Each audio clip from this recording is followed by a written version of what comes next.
Bueno, déjame que salude a don José María Fuster Fabra. Don José María, muy buenas noches y bienvenido. Bueno, vamos a ver, le voy a preguntar de entrada. Bueno, usted ha sido defensor de víctimas, pero de víctimas del terrorismo, pero también de policías, de guardias civiles acusados en casos de torturas e incluso de asesinatos, como el caso Lasa y Zabala, el general Rodríguez de Galindo. Dígame una cosa. Conoció a Urrusolo Sistiaga, probablemente uno de los pistoleros más acreditados de la banda terrorista. Sí, tuve ocasión. Yo sé que habla en su libro de él, pero tuve ocasión de interrogarle, ¿no? Sí.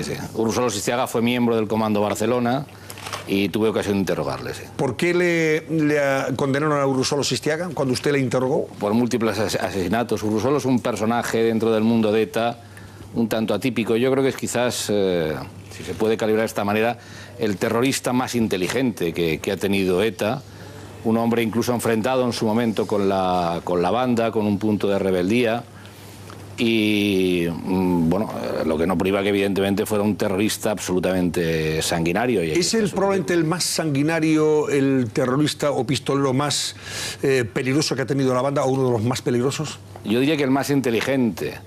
Sanguinario, hombre, explico en el libro Reacciones Terribles, por ejemplo, Zubieta, que fue el que cometió el atentado de Vic. Yo llevé la acusación del atentado de Vic cuando en el turno de última palabra dijo aquella frase de que la culpa de la muerte de los niños del cuartel de Vic la tuvieron los propios guardias civiles que utilizaban a sus hijos como escudos.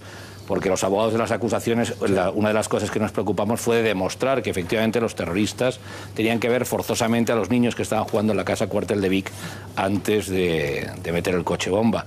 Y su respuesta fue eso: la culpa la tienen los guardias civiles que utilizan a sus hijos como escudos. Y se quedó tan ancho. Es decir, hablar de terroristas más sanguinarios que otros, caso de Idoia Loperriaño también, muchos casos, ¿no? La Tigresa.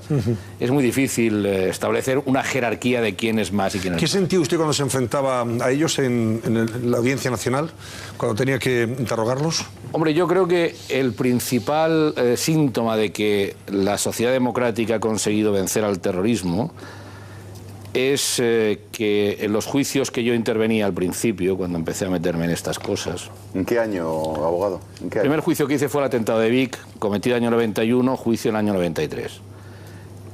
Quedaban todavía remanentes de juicios de los llamados años de plomo, ¿no? En los cuales también tuve ocasión de participar en algunos. En aquellos juicios bajaban simpatizantes de Batasuna. Recuerdo que a los abogados de víctimas pues nos miran, yo lo explico en el libro, lo que recuerdo sobre todo son las miradas, es decir, lo que hacían los simpatizantes era mirarte permanentemente, esa amenaza, mirarte a los ojos, la amenaza de la mirada, ¿no?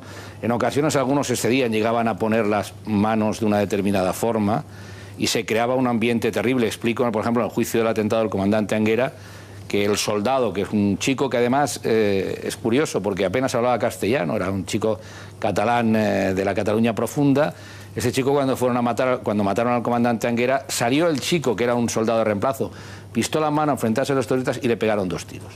Ese chico quiso venir al juicio a declarar como testigo y, por ejemplo, el padre tuvo que estar, que era la única persona, digamos, del lado nuestro que estaba en el juicio, rodeado por 4 policías, dentro de la sala de la Audiencia Nacional, porque el resto de público era todo de Batasuna. Era un ambiente tremendamente amenazante y hostil. El último juicio que hice, que fue el atentado contra el inspector Puelles, el público que había eran estudiantes de la Universidad de Salamanca. Yo creo que esta es una expresión bastante gráfica de lo que la sociedad democrática consigue hacer. Le preguntaba por Urrusolo Sistiaga, porque usted sabe, hoy era noticia de primera página, señor Fuster Fabra, hoy ha conseguido un permiso, o se le ha concedido un permiso de 3 días, presentándose cada día de los 3, no sé si en el cuartel de Guardia Civil, en el juzgado, pero permiso de 3 días de salida de la cárcel, donde cumple una condena así de casi 500 años de cárcel, porque se dice que ha repudiado el terrorismo y ha pedido perdón a las víctimas. ¿Conoce usted esto? A ver, yo he representado a víctimas desde el caso de Gorka Landaburu, que ha apostado por la vía Nanclares. ¿Usted le defendió a Gorka? Yo fui el abogado de Gorka Landaburu. Conseguimos reabrir un sumario que estaba cerrado a raíz de una carta que fue encontrada en el sur de Francia. A raíz de eso conseguimos reabrir el sumario y gracias a eso pues Gorka ha tenido una sentencia y fue una gran reparación moral para él, ¿no? Gorka pues ha apostado por la vía Nanclares y la ha defendido, incluso la ha participado directamente, hasta otros casos, por ejemplo el padre del Mosso d'Esquadra asesinado por ETA, Santo Santa María, que este hombre me dijo: José María, yo te pido que los etarras que mataron a mi hijo sean los últimos en salir de prisión. Es decir, hay víctimas que tienen sentimientos de una manera y víctimas que tienen sentimientos de otra manera. Yo sobre el tema de los arrepentidos, hombre, a ver, creo que habría que establecer una diferencia. Es decir, siempre es bueno que un miembro de una organización terrorista deje de matar. Partiendo de esta base, una cuestión es arrepentirse porque realmente esté convencido de que lo que hizo en su momento era malo, que quiera colaborar con la justicia y reparar a las víctimas, y otra cosa distinta es arrepentirse en el sentido de decir lo que entonces era estratégicamente bueno, ahora no nos conviene. Con lo cual, eso yo creo que no es un arrepentimiento sincero. Eso quien debe valorarlo y quien debe cotejarlo es la gente que está en contacto con esos terroristas. De todas maneras, eso corresponde a las personas que tienen que tomar las resoluciones judiciales en cada momento determinado. Usted defendió al general Rodríguez Galindo, sí, acusado de la muerte de los etarras Lasa y Zabala. El general Rodríguez Galindo fue condenado, pero usted sostiene que es inocente, era inocente y sigue siendo inocente. Mire, ¿por qué?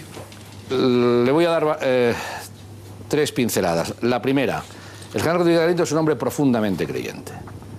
Cuando yo le fui a visitar en prisión y él decidió que yo fuera su abogado, él hasta entonces tenía otros abogados y él decidió que yo fuera su abogado, él solo me dijo 2 cosas. Dice: primero, José María, te prohíbo terminantemente que hagas cualquier alegación que pueda perjudicar a ninguno de mis hombres. Si haces cualquier alegación que pueda perjudicar a alguno de mis hombres, enviaré una carta a la Audiencia Nacional diciendo que renuncie a ti. Y segundo, para que tengas tu conciencia tranquila, y yo te juro por mi honor que yo jamás di la orden ni de secuestrar ni de asesinar a Lasa y Zabala. Y yo voy a poner solo 2 ejemplos. Primero, una persona que es capaz en un momento clave, absolutamente clave, como era el mes de marzo de 1992, cuando se iban a cometer y estaban planeados por parte de ETA la comisión de un montón de atentados, Barcelona 92, Madrid Cultural, Expo de Sevilla, y él dirige milimétricamente a un montón de gente moviéndose en el sur de Francia, con una inteligencia que todo el mundo ha reconocido privilegiada, y lo hace él, y solo él sabe cada movimiento, porque era el movimiento preciso para capturar a toda la cúpula de Vidar. Hubiera sido, por ejemplo, capaz de haber sido él quien hubiera dado la orden, y sabiendo dónde estaban los cadáveres de Lasa y Zabala, de dejarlos en un osario en Alicante, en un cementerio municipal que cerraba a las 7 de la tarde, detrás de una puerta de madera de color azul y solamente vigilado por un policía municipal que cerraba y que se iba a las 7 de la tarde. Es una cosa totalmente absurda e irracional. El general Rodríguez Galindo él no dio nunca la orden ni de secuestrar ni de asesinar a Lasa y Zabala. Lo que pasa es que él asumió, como él dijo, su condena como un acto de servicio. Más él siempre dijo, a mí siempre ha dicho, José María, para mí lo más duro no fue estar en la cárcel.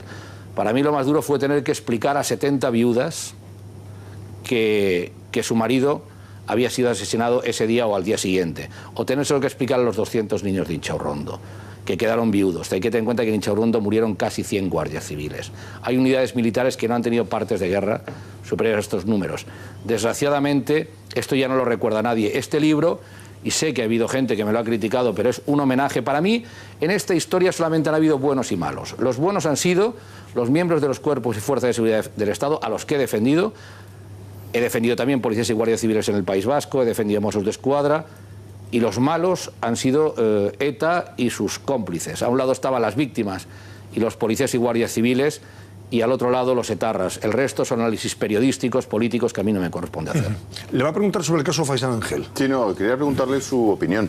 Como conocedor de las fuerzas de seguridad desde dentro, obviamente ha conocido policías, guardias civiles, hasta Mossos, y como conocedor del mundo terrorista y como conocedor de unas cosas y otras y cómo se han podido interrelacionar hasta en prisión, y conocedores de los dos lados, los buenos y los malos, ¿cuál es su impresión? ¿Qué le parece? ¿Cómo le huele? ¿Respecto a? El caso Faisán. Respecto al caso Faisán, mire, yo conozco a Enrique Pamies. Una impresión personal, ¿eh?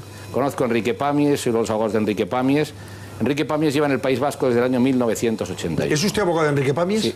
¿José María también? O sea, el juicio sale ahora el 15 de septiembre. Lo estoy llevando con mi compañera María Ponte, veremos quién de los dos va a realizar el juicio, pero por el momento estamos personados los dos y yo he intervenido en la defensa de Enrique Pamies. Veremos quién de los dos hace el juicio, depende de una serie de circunstancias. encausados. Sí. Ballesteros y Pàmies. Pàmies era el jefe superior de policía del País Vasco. El jefe superior de policía del País Vasco, Pàmies, en primer lugar, es un hombre absolutamente alejado de cualquier cenáculo político. Y esto se lo puede decir a usted cualquier persona que lo haya conocido. Y cualquier persona. Pàmies es un operativo. Pàmies lo nombran jefe superior de policía del País Vasco porque hay una serie de circunstancias, él es el que sabe más de tal, que lleva más tiempo allí, y él está allí, y en ese momento hay que darle un golpe definitivo y ya está. Yo tengo la absoluta convicción moral de que Pàmies no es la persona que da el chivatazo. Yo creo que eso se fragua en otro sitio, no en el País Vasco, sino en otro lado. ¿En Madrid?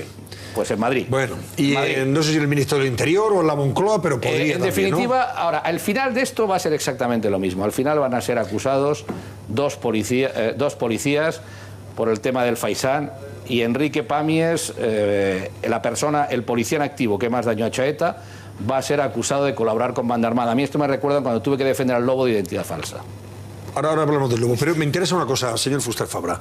¿Ustedes que van a ser condenados porque su defendido y el otro inspector Ballesteros no, yo no creo. no van a decir, oiga, yo recibía órdenes? No. Si es que fueron ellos los que dieron el chivatazo. Es que yo le digo una cosa, si es que ellos no fueron. O sea, que ellos no fueron. Por tanto, no pueden decir que recibieron órdenes de nadie. Ellos no fueron. Y es más, si ese chivatazo tiene alguna connotación política, cosa que ni lo sé ni me importa, desde luego Pàmies no era el hombre adecuado para hacerlo. ¿Y se van a comer el marrón, como se dice vulgarmente? Pero si ellos no fueron. Ya, pero se van a comer el marrón al final. Ellos, ¿cómo van a decir? Oiga, a mí me ordenó... Es como si a usted le dice, oiga, usted estaba ayer presentando el telediario. Oiga, es que yo no estaba presentando el telediario. ¿Quién le ordenó a usted presentar el telediario? Es que no estaba presentando el telediario. Es que no fueron ellos.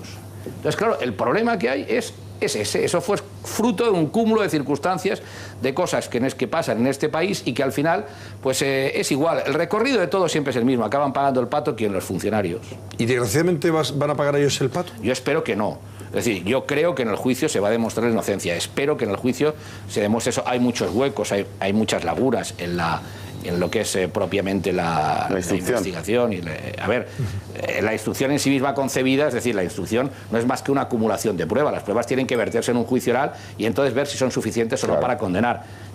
Yo espero que Pàmies lo defienda yo, lo defienda mi compañera, no se ha condenado. Hablaba antes del Lobo, que también he sido defensor del Lobo. El Lobo es Mikel Lejarza, que se infiltró en ETA. ¿Cómo conoce usted al Lobo?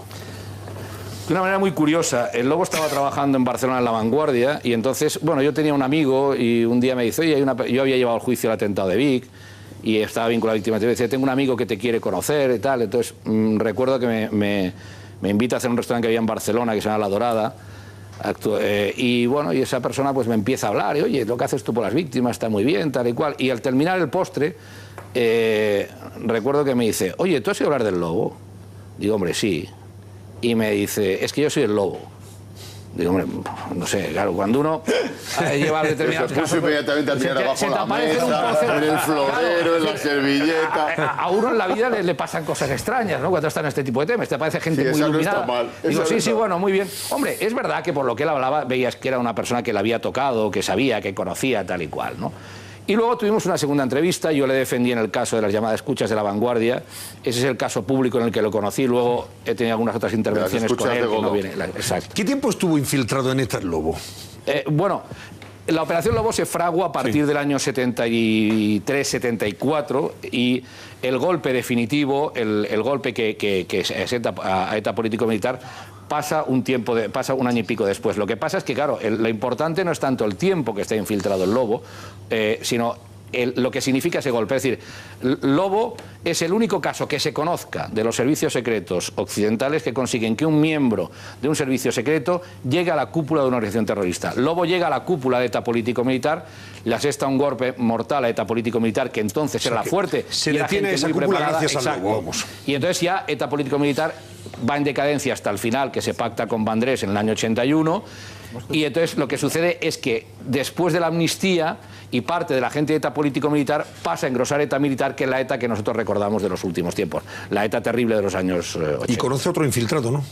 Sí, es un caso que revelo nuevo con su autorización, evidentemente. Revela aquí en el libro quién es Lorenzo Várez. Lorenzo Várez es en la actualidad el jefe de tráfico de Cantabria, un tipo tremendamente ¿Está simpático. autorizado usted para dar su nombre sabiendo que ha estado infiltrado en ETA y ETA todavía está ahí? Sí, a ver, soy amigo personal de él. Sí, sí. Y le dije, digo, Lorenzo, voy a escribir un libro. ¿Te importa que lo explique? Me dice, hombre, mira, mientras lo expliques tú y es cosa tuya, pues bueno, como él me había contado su historia y sé su historia y tal. Además, yo le defendí porque a él también lo intentaron imputar en una imputación surrealista que empezó también por una cuestión periodística, una imputación totalmente surrealista, en el caso de la Seizábal, que él no tuvo absolutamente nada que ver, pero aparece un loco diciendo unas cosas, y entonces yo fui su abogado, le conocí, tengo amistad personal, yo sabía su historia de su infiltración ETA, de hecho no la revelo yo ahora, cuando a él lo implicaron falsamente en el tema de la Seizábal, el periodista Pepe Rey ya sacó unos artículos diciendo... Peligro en la condomina. Peligrosísimo, diciendo, así que el simpático marino mercante, porque Várez tiene una característica, un hombre muy simpático, ha resultado ser el siniestro teniente Várez. Él lo que hace es, aprovechando...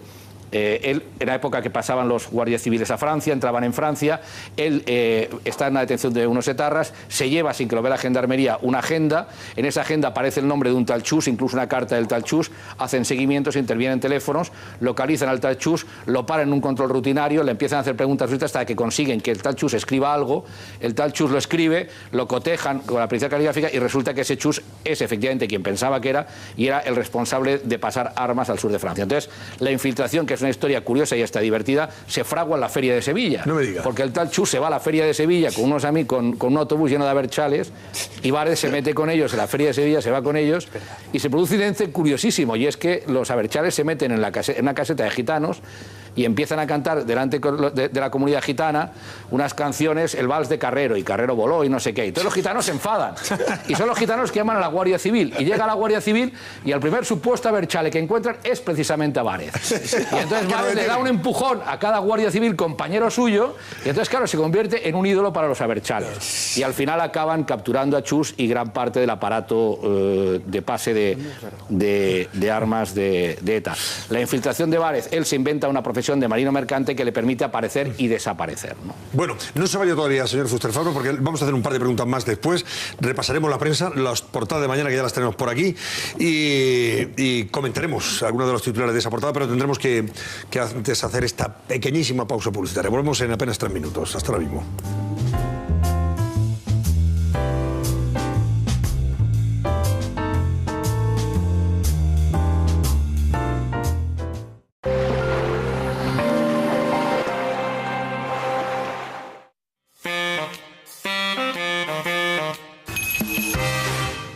Enseguida repasamos la prensa. Despedimos a José María Fuster Fabra y le pedimos a Marian Viñas que nos diga cómo está la cosa. El barómetro creo que muy animado. Está muy animado, ¿Algún comentario de interés que quiera leer? Tengo algunos comentarios sobre lo que estamos abordando en la entrevista de esta noche. Por ejemplo, Maika nos dice: coincido con Fuster Fabra, no olvidemos nunca que la brújula han de ser las víctimas y no los verdugos. Sus paripés de arrepentimiento a cambio de concesiones no valen nada. Sobre si se atreverá Rubalcaba a presentar esa moción de censura, la dice: está claro que no, él está haciendo su papel, que es pura fachada. Han Solo dice: lleva equivocado hace tiempo, se está dejando empujar por su equipo y se está suicidando políticamente. Sobre si merece Rajoy una moción de censura, Carmen nos dice: no se la merece, y mucho menos por los papeles de un impresentable que busca venganza y que no prueban nada. Esa es la pregunta que estamos llevando a nuestra encuesta telefónica, y hasta ahora empieza a despuntar el no. Nos responden negativamente un 63% de los espectadores y dicen que sí un 37% de ellos, pero recuerden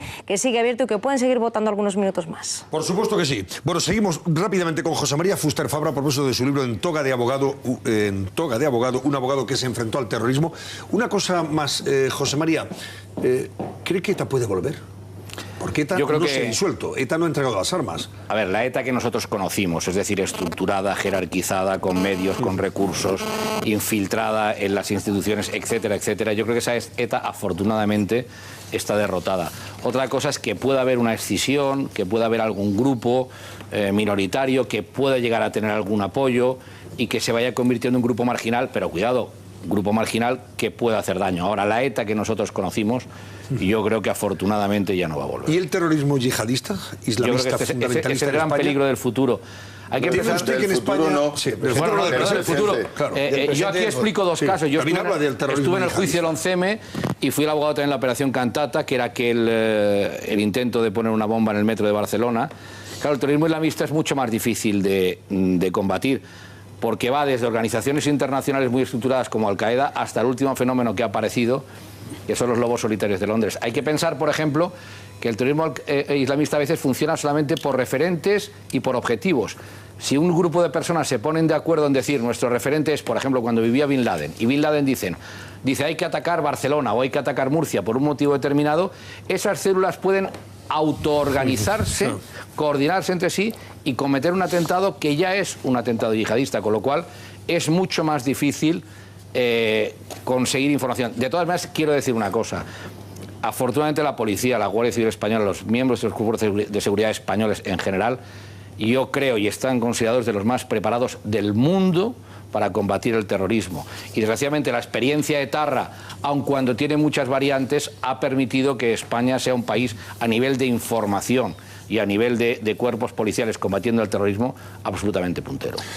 Don José María Fuster Fabra, muchísimas gracias. Enhorabuena por este libro, En toga de abogado, un abogado que se enfrentó al terrorismo, vivencias, sucedidos, experiencias todas que narra en un apasionante relato que merece la pena ver sobre los años de plomo, fundamentalmente, de la historia más triste de España, el terrorismo de ETA y las cientos de víctimas que causó. Gracias, José María. Muchas gracias, ha sido un placer.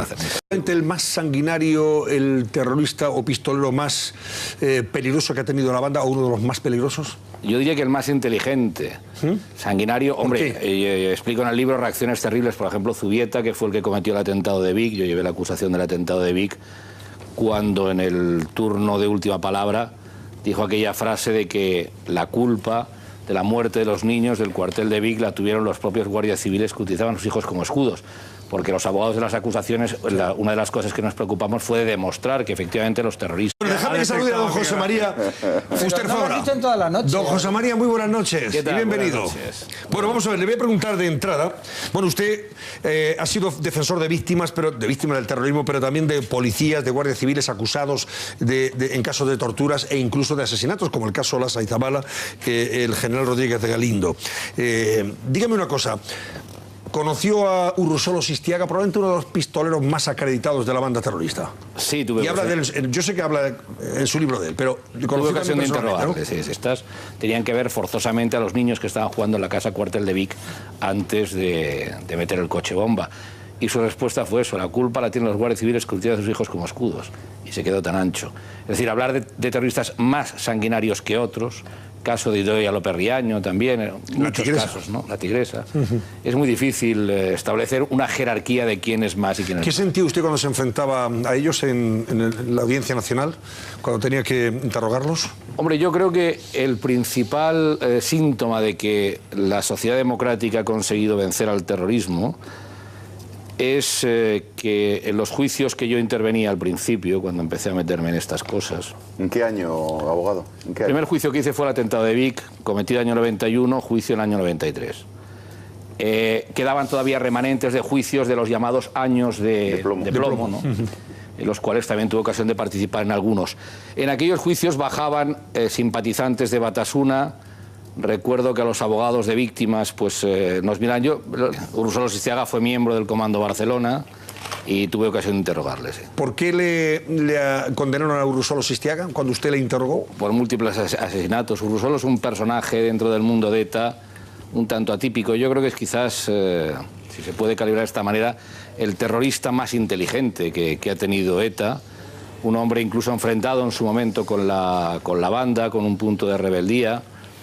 Y bueno, lo que no priva que evidentemente fuera un terrorista absolutamente sanguinario. ¿Es el problema?